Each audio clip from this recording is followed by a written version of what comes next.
everybody, and welcome to the Squiggly Careers podcast. If it is your first time here, this is a podcast all about the world of work and how we can develop the skills to succeed in work when it might feel challenging and uncertain, and there might be some problems that we're encountering that we don't quite know how to solve. We are here for you. We've got over 170 episodes to help you with everything from feedback to difficult conversations, job interviews, motivation, all of it's there. So welcome. If it's your first time, you've got some things to listen to and hope it can help you. And if you're a regular listener, lovely to have you with us. This is one of our episodes, our Ask the Expert series that we've put on. And this series is all about talking to some people about the specific skills that we think are useful and relevant for work right now.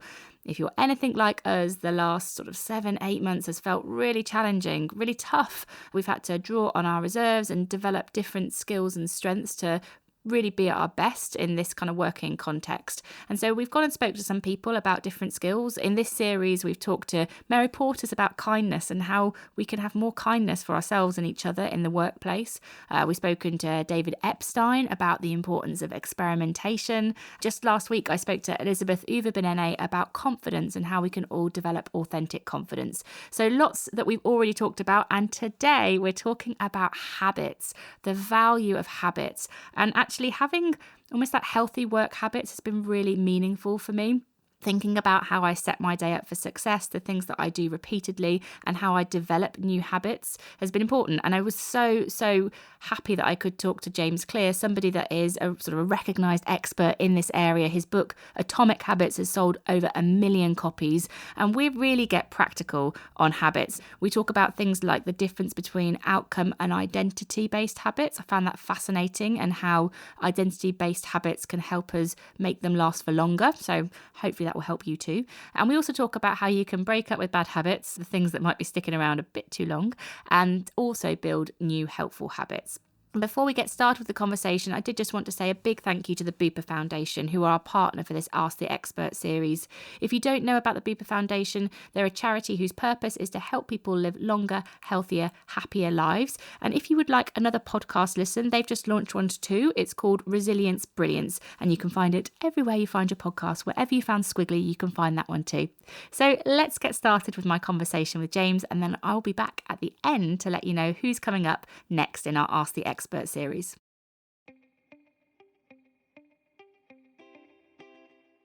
Hi James, and welcome to the Squiggly Careers podcast. Hello, great to talk to you. It's really great to talk to you. Thank you so much for being here with us. So let's dive straight in, if that's okay with you, into the world of habits. Now, our podcast is all about careers and squiggly careers. How do you think that habits can help you in your career and also in your career development? Well, let me give you 2 ways. So the first is something that I've been doing recently, a little habit that I've built over the last couple of weeks, which is every morning I've started the day with a blank piece of paper, and I write one question at the top, which is, what do you really want? And I think most people in life generally know what they want. We want to be healthy, or we want to make more money, or we like to reduce stress or whatever. But I think it's true that most people, and certainly myself, don't precisely know what they want. And it's much easier to get what you want if you're clear about what that is. And so what's funny to me, or what's surprising, is how useful it is to ask that question, the same question, again and again each morning. And so by doing that, my answers shift, they get more precise. And then the next step that I take, which is after I answer that, I write down just like, what are 3 to 5 action steps that I could take to move toward that thing that I say I want? Any type of repeated practice like that, specifically with questions that are valuable to ask yourself again and again, can be a really helpful little habit to build. But the bigger one, and when I look at the arc of my career, I feel like a lot of people talk about, oh, it's not what you know, it's who you know. It's not, your social network is such a big part of that. Your next opportunity, particularly, to use your language, if you have a squiggly career, you may not know where the next opportunity is going to come from or what the next thing is that's going to excite you. But it often comes out of your network in some broad sense. And so knowing interesting people, or knowing people who are like-minded or ambitious or have other, share the same kind of things that you're looking to share, can be really valuable. And so the natural next question is, well, how do you meet those people? And usually people say things like, oh, like there's all the standard networking advice, go to these networking events, go to conferences. Obviously that's much harder this year.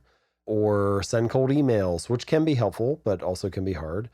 And when I look back, what I find is that the most meaningful habit that I've had in terms of building my career and particularly getting in touch with people, the best networking strategy that I can think of is sharing your insights publicly. So that could be through writing, and in my case, it could be starting a YouTube channel, could be starting a podcast in your case. I'm sure there are all kinds of interesting opportunities that have come to you because you chose to share your thoughts on careers through this podcast.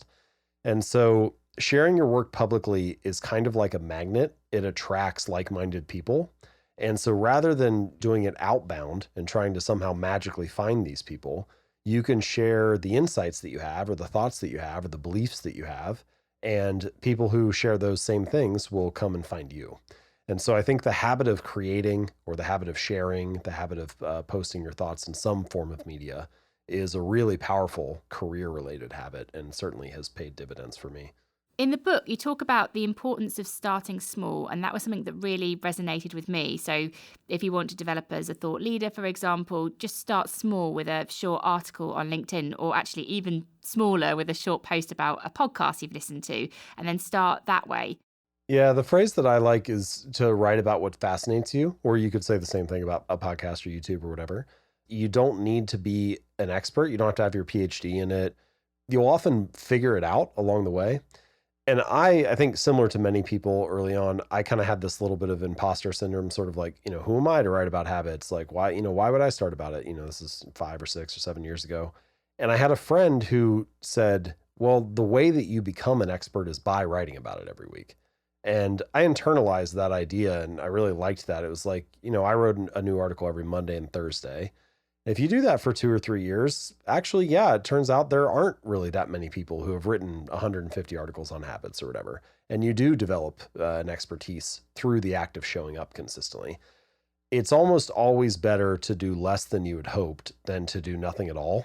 And if you can keep showing up and putting those reps in each day, even if it seems like a small thing, it seems minor on any given day, but it ends up turning into like some kind of heroic deed in the long run because most people don't actually do that. And so it really compounds over time.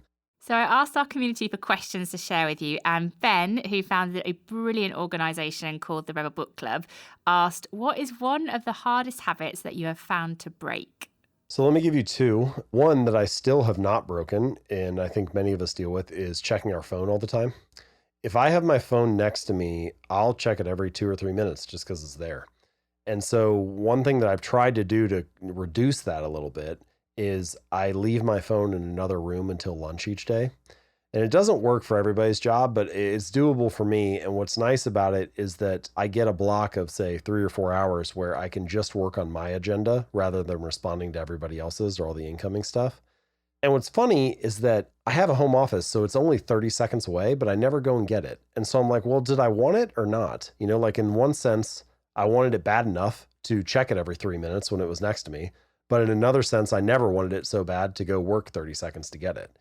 And there are a lot of bad habits that are surprisingly like that if you just increase the friction a little bit, if you just redesign the environment so it's not the obvious choice, it's not the path of least resistance anymore, there's a little bit of separation between you and that behavior, you'd be surprised how often that's effective at getting it to reduce.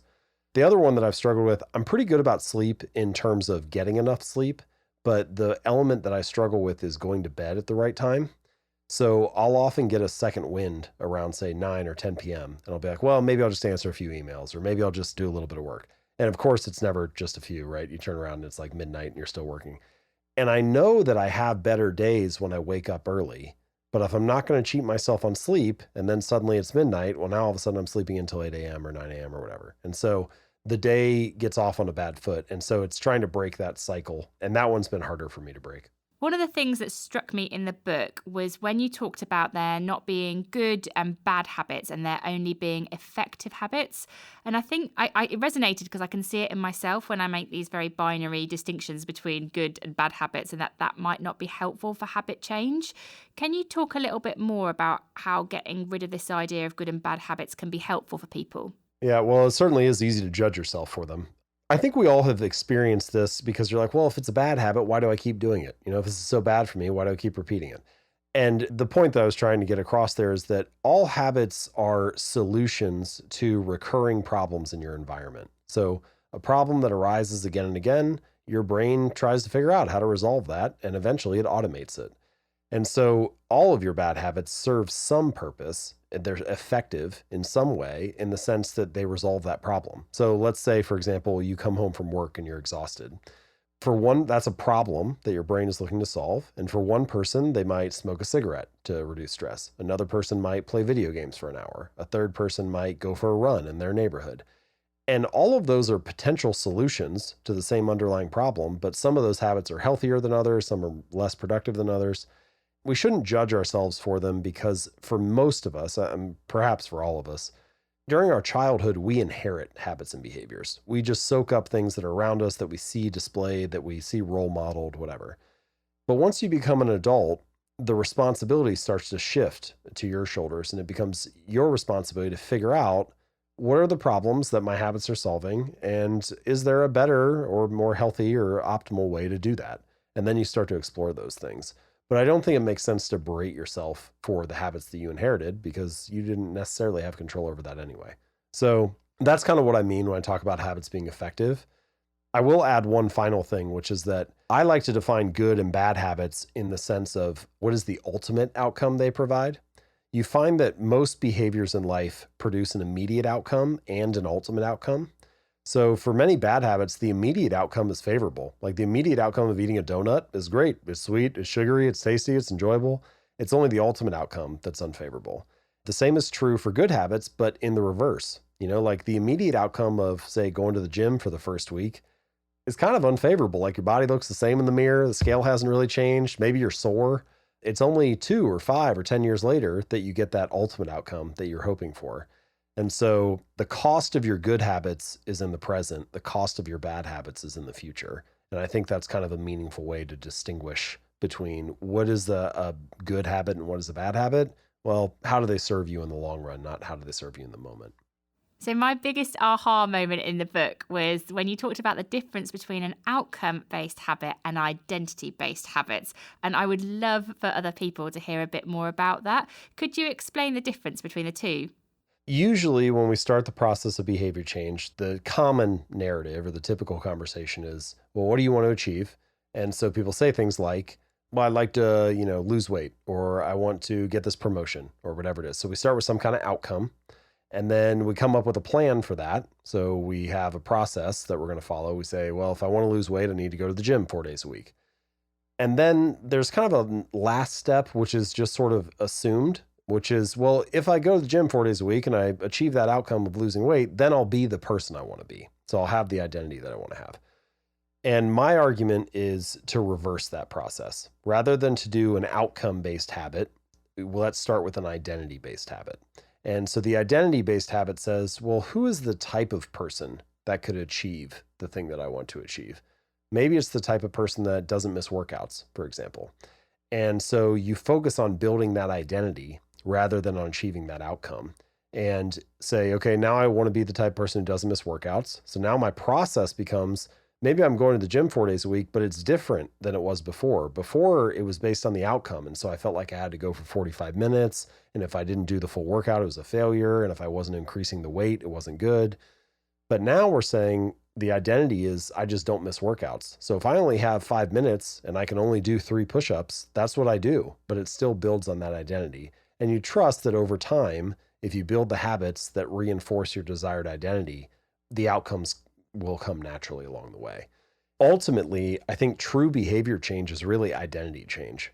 And what I mean by that is that once you start to adopt a new identity, you're not even really trying to force yourself to do it anymore. You're not trying to change your behavior. You're just acting in alignment with the type of person that you see yourself to be. So the real goal is not to run a marathon. The goal is to become a runner. The goal is not to do a silent meditation retreat. It's to become a meditator. The goal is not to write a book. It's to become a writer. Because once you start to assign that identity to yourself, I'm a runner, I'm a writer, I'm a meditator, or whatever, you start to see yourself in that new way and the behaviors become much more natural. And ultimately, just to close the loop on this, this is the real reason why I think habits matter. We often talk about habits as being important because they are the pathway to external results. But really, I think the reason they matter is they're the pathway to shaping your self-esteem and crafting a new narrative about yourself. Because every action that you take is like a vote for the type of person you wish to become. And so each time you do those small habits, you build up votes, you build up evidence of that new identity. No, writing one page does not finish the novel, but it does cast a vote for I'm a writer. And no, doing one push-up does not transform your body, but it does cast a vote for I'm the type of person who doesn't miss workouts. And that seems small and minor on any given day, but in the long run, it counts for a lot. And I think it also reshapes the way you look at things, where you say, you know what, the circumstances were not ideal. I couldn't get my full workout in, or I couldn't write for an hour today, but I did not miss a workout, and I did get one sentence written down, and so on. And so building up evidence of your desired identity, I think, is one of the most powerful things that habits can do. That's why I like to recommend starting with identity-based habits rather than outcome-based habits. And the last question that we always ask our guests is, what is the best piece of career advice you've heard? Maybe it's something that's helped you or that you can share with our listeners, and hopefully it might be able to help them in the same way. Well, I actually just heard this recently. I thought it was really helpful for me, and I think people may find it useful for their own experience as well. The basic idea is that when most people give advice, they're actually trying to fix their own story. And that struck me in kind of a meaningful way, because what you realize is that you have to run your own race. You have to make the decision yourself and decide, what is it that I actually want? What is it that's the best fit for my life? And I think a lot of people assume that they're being helpful when they give advice, but actually they're just trying to fix the holes in their own story, right? They're thinking about what would have been helpful for me when I was in that situation. And so you have to keep that piece of context in mind whenever you're receiving some bit of information, and make sure that, you're still questioning, does this make a good fit for what I actually want to do? So I think another way of saying that is to trust yourself to figure it out. And I would say that that's probably my best definition for what an entrepreneur is, in the sense that entrepreneur, you have to trust that you'll figure it out. You're always dealing with problems that you don't know the solution to, or you have an idea, but you're not quite sure how to make it happen. I think it probably applies not just to entrepreneurs, but to all of us, that we need to trust ourselves to figure it out and to have the confidence that you can fix the holes in your own story, and the pieces that people give to you may not necessarily be the right fit, but be open to that and always be looking for ideas, and then you'll have to make the call yourself. So I hope you enjoyed that podcast as much as I did. I was trying to scribble down notes when James was talking, and it's quite difficult because I really want to stay present in the conversation, but equally I'm like, oh wow, I want to go and do that right now. I need to make a note on that. So I'll definitely be listening back and adding to my notes as I listen. So next week is actually going to be Sarah who's doing our next Ask the Expert interview, and she'll be speaking to Shelley Archambault about ambition. And Shelley is a leader in Silicon Valley who's got a new book out called Unapologetically Ambitious. And if you don't know Shelley, I thought that this quote from Reid Hoffman, who is the co-founder of LinkedIn, particularly tells you about what you can expect from the conversation that we have. So he says that Shelley has achieved amazing success through a clear strategy of setting goals, making plans, and intelligent risk-taking. In this book, she's now sharing these strategies with us, why to set an ambitious plan and how to achieve it. Highly recommended. So hopefully, if you don't know Shelley, that fact that Reid Hoffman, the co-founder of LinkedIn, kind of endorsing that book gives you a bit of a taster of what's to come, and hopefully you'll enjoy that conversation too. So thank you as ever for listening. If you do enjoy the podcast, you have enjoyed this conversation, please do tell people about it so we can help more people with their careers. You can either do that in a chat or you can help us by rating, reviewing and subscribing to the podcast. It's one of the ways that we are able to reach more people and let people know about the Squiggly Careers podcast, so we always appreciate all of that. And you can get in touch with us as well, either on @AmazingIf on Instagram. We're pretty active there, so do send us a message and say hello, or you can email Helen and Sarah at squigglycareers.com. Let us know what you think about the episode, and also if you've got ideas for future episodes, we are all ears to those too. Thanks everybody. Bye.